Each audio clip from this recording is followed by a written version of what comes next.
Okay, we're just about 2.5 minutes away from having our potatoes done. So what we're going to do, we've got our cutting board out here.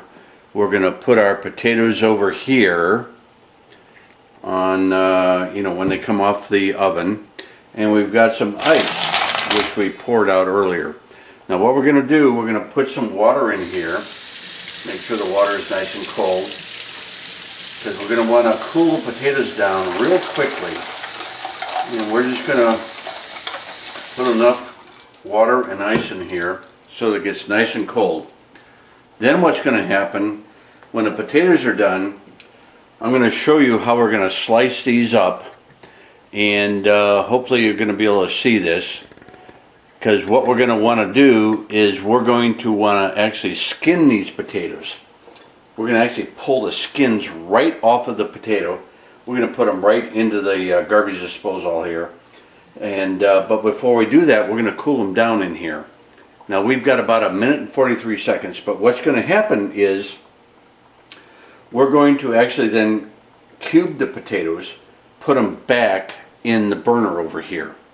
So what we're going to do is I'm going to try to move things around so you can see what we're doing. But this is going to be a very easy way for you to actually strip the skins off the potatoes. We're going to make mashed potatoes, and we'll be back to you when that happens. Now, even though I think we have probably another minute, I'm going to pull these off a little early, and I'm going to set them right here, and I think you can probably see that. Let's adjust the camera here. I'm working my own camera here today. And we're going to take these potatoes and we're going to just drop them in the ice. Okay? Now we're going to leave them sit for about 30 seconds or so, and then we're going to pull the second one off. And we're going to probably put a little bit more water in here into our pan. It's a little shy on water. And we may even run that a little bit hot to do that. And then we're going to put that back on the burner, because I want to make sure we have enough water in there. I'm actually going to put this back on the burner. And then we'll pull that off. Now that we've done this, what we're going to do is I'll be able to pick this potato up. It's not hot anymore, if you notice. Now what it is, let me turn my alarm off here. What I'll be able to do, and maybe we can actually zoom in here a little bit so you can see what I'm going to do. I'm actually going to pull the peel right off of the potato. You see how that happens?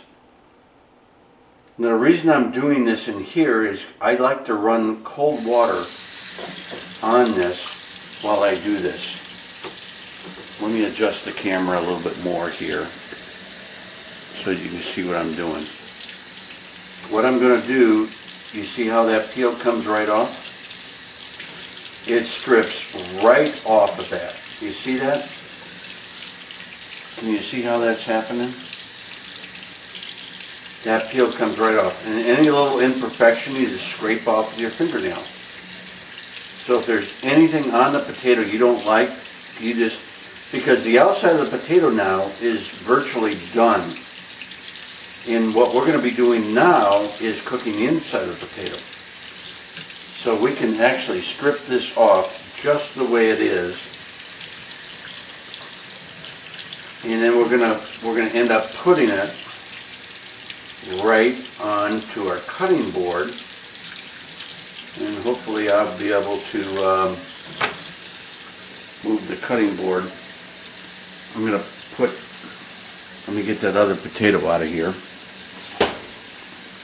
We're going to put this back over here. And we're going to, let me adjust the camera here. I'm still new at this, so forgive me.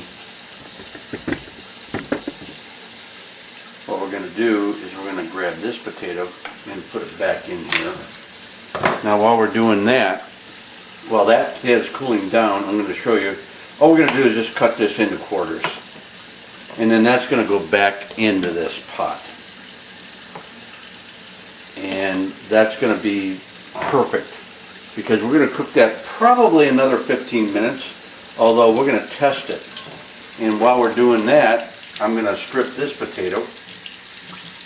And they strip pretty easy once you do what I've just told you to do, which is pretty much just boiling them up after you cut them around the girth so you got something to strip against. It really works quite well, and I'm telling you, you save so much potato, and it's no more difficult than peeling a potato. And in fact, I think it's a hell of a lot easier, but you know, whatever suits you. See, you see the problem here? We've got a little problem in that potato. I just gouge it out with my nail because the potato is practically cooked at this point in time. It'll take another 15 minutes to completely cook through after we quarter them. And you'll be good to go. And I'm going to show you the best way to mash potatoes. And it won't actually include a potato masher. It's going to include a ricer. But a ricer is not necessary. It's just something that I like. They're a little bit pricey. We're going to put this back in there. And this is going to cook for another 15 minutes. And we'll be right back with you.